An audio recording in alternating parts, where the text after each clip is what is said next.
прекрасным, волнительным, но в то же самое время грустным праздником с вашими победителями. Расскажите о них. Спасибо, спасибо.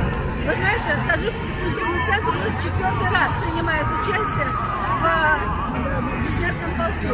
И сегодня с каждым годом нас становится больше и больше. И мы очень гордимся тем, что в этой победе принимали участие люди, которые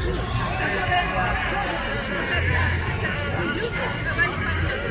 И сегодня этот праздник, даже как у всех советских музеев, это праздник со слезами на глазах. Мы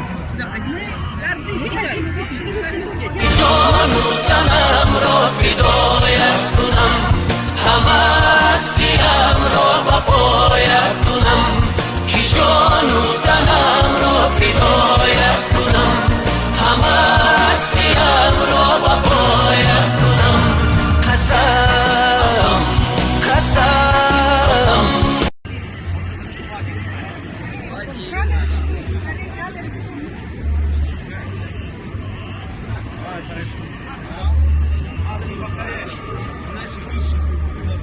Слава воинам таджикистанцам, героям Великой Отечественной войны! Ура! Ура! Ура!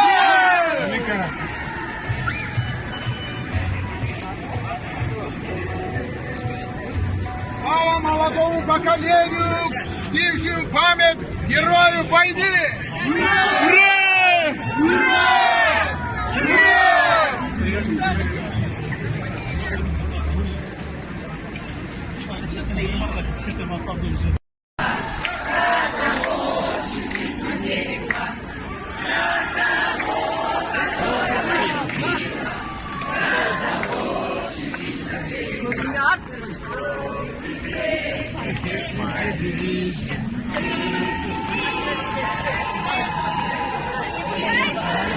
Это просто